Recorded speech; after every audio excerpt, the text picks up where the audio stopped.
I just want to know, did you take the time to call all the coaches individually and let them know, or did all the other non-winners find out from the street? I'm going to be honest, I was up there in the second floor of the skybox of the theater room. I called Mario Cristobal for 5 seconds. I said, and I quote, "Hey, you might want to go on and watch this live stream." And then I hung up, and I have not talked to anyone else yet. I've been too busy today. I don't have time. So I took the couple seconds to do that, but I have not had time yet. And I mean, it sucks, this process, really, because you have to let a lot of people down that you love. I mean, I love Stacey Stirls. I love Alik Terry. I love everybody at Ohio State. I mean, I think there's something to be said for, this process is really difficult wherever you go, those opportunities, because you meet a lot of good people. But I mean, at the end of the day, I do have to pick one, and I want to get this thing done before summer. I told myself I was going to get it done before summer, so I'm happy I did. Yeah, that's what my question earlier. You just want this to be done with, right? You're committed. You don't see any way it opens back up or anything else like that? Well, I think a misnomer that a lot of recruits have is whenever they're committed, they still end up shopping other schools. I don't intend on doing that. I mean, I get it if a coach leaves or something like that, or I mean, it's just if they decide to go another way. I mean, that's one thing. But if I'm locked in, I mean, I'm locked in. I'm ready to get to work in January, get up there as soon as possible. Jackson, the dominant narrative for the schools that didn't win your services today, they'll throw money in there. They'll say this school got money whipped. When I've spoken to you, you said all you wanted your representation to do was to make things equal. What was the choice? Was there one bid that was higher than the other, or what do you feel comfortable talking about maybe giving your response on your side of this thing that money ruled the day?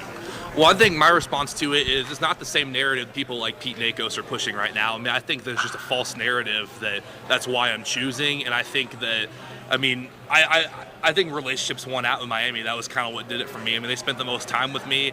They put the most effort into recruiting me. I mean, I've got a lot of skin in the game with all of these schools as far as getting represented by Drew and making sure them to be fairly compensated. And I think every school has done a good job with that and being accommodating with that. And I think that anyone who would say otherwise about how I've done my recruitment has been just misled. Jackson, did most of these bids, what was it? Jackson. Hi, babe. Oh, congratulations. Thank you for making it down here. I had no idea. Yeah, Thank you. I didn't know if you knew we were coming or not. I got Sorry you. to interrupt, but we're heading okay. out. No, you're good. Oh, thank Love you. No problem. Sorry, that's I love her. Hey, obviously she's known you longer than I have. You got to get that hug. Oh, for sure. Jackson, for you, can you give any insight into what it looked like? Were they multi-year deals? Were there this much for this first year, and then it escalated for the second year? What did the climate look like for you with what the schools were offering? My contract is confidential. Okay, sure. You mentioned relationships is one of the things that led you to your decision. Was playing time anything taken into consideration for you as far as immediate impact? Well, the fantastic thing for me is that at all of these schools, I've known that I would have. Obviously, no school is going to just give you a spot because no school worth their salt will do that. But I have an opportunity to play early at all these schools. And I know there's many schools. I know 3 of my 4 finalists are going to lose a lot of football players next year. I know Oregon's going to lose both tackles they got from the portal. UGA is probably going to lose both tackles if Monroe goes to the draft, which I think he looks a really good player. And Miami will probably end up losing both tackles unless Markell wants to stay another year. So no matter what, I knew I was going to have an opportunity to play early. And I think that's something that it wasn't really what I planned for. I just kind of slipped and fell into a good situation with that. And I'm excited and humbled to even have a chance to play year one. I mean, I definitely know from experience that from the one high school game that I didn't play before I won the job, that it's not fun to not play. So I want to find a way to get on the field, and I'll do whatever I can to do so.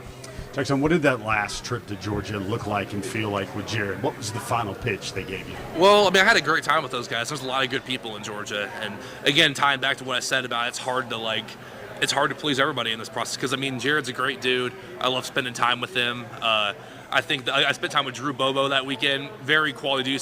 He seems like he's got a similar mindset to me, and he's very locked in on football. He just wants to get better. And the staff made a great push, and I love spending time with them. I had a great time with those guys. I think they're great people. I think Stacey Stirls has been absolutely one of my favorite people throughout this recruiting process. That was kind of when my recruitment blew up, is whenever the Dogs offered me in July of 2023, and I can't thank those guys enough for how much time they put into me. How often did your decision change? The one that you keep in your back pocket as your leader. Was there ever a time when Oregon led or Georgia led or Miami led? It seemed like Miami was the buzz 2 months ago, but then late buzz was Georgia. How much did it go back and forth? Can you give a little insight on that? Well, Steve Wiltfong did a great job of telling everybody where I was going to go throughout this process, and that's okay. I love Steve, but I think I mean, I definitely was feeling Miami a lot after that spring practice I went to down there and those couple of those. And that was kind of where I was at there. And then going into around April, I was really wanting to look at Georgia, but it was kind of at that point. It was kind of between Georgia and Miami still. And then after I just kind of thought about it some more throughout that time because I didn't know. And by the end, I just felt like everything I compared it to was Miami, and that was just the place I wanted to go. Was Georgia number 2? I think that'd be accurate, yes. How in the world, this is a question I know you didn't expect to get from me today. How in the world do you fit in that small plane? You buy 2 seats, the one from Springfield to Atlanta. So how do you fit in that? So what I like to, if I can get in first class, or I'd say, it's different with the airlines because I flew Delta back from Atlanta, and me and my dad had a joke. I was in economy plus, and I called it economy minus because it was very minus the room. There was no room at all. That's something that I don't really fit too well. But if I can fly first, I love to do that, or even the exit rows. The exit rows are really good if you're looking for a cheap way to do that. So I don't fit is the conclusion that I'm trying to get to.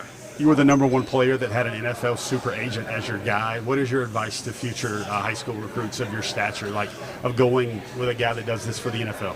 Well, my thinking was if I was going to be represented and I wanted to make sure my contract was, I want to make sure it was ironclad. I want to make sure I would get everything that I was offered. I think that's why I went with the Rosenhaus agency. And my dad actually watched a Hard Knocks episode where he was negotiating for somebody. He was like, I want that guy. And we called him, and I was his second high school client at the time. So I think my advice is don't get scammed.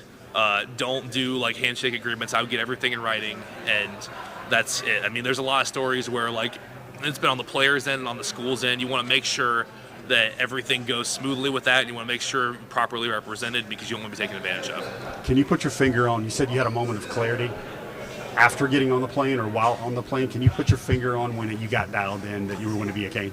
I think I kind of knew for a little bit, and that visit was just to make sure that was what I was thinking and that was right. And I was on the plane, and because recency bias is a real thing, sure. So it'd been a little bit since I was there. I was thinking about it, and I was like, well, I love Coach Cristobal and Coach Mirabal. I think they're going to do a fantastic job with me either way. I love the academic side of it. I like the smaller classes. I like the campus. It's a really nice campus. If anyone's not been there, it's really nice. You guys should look it up.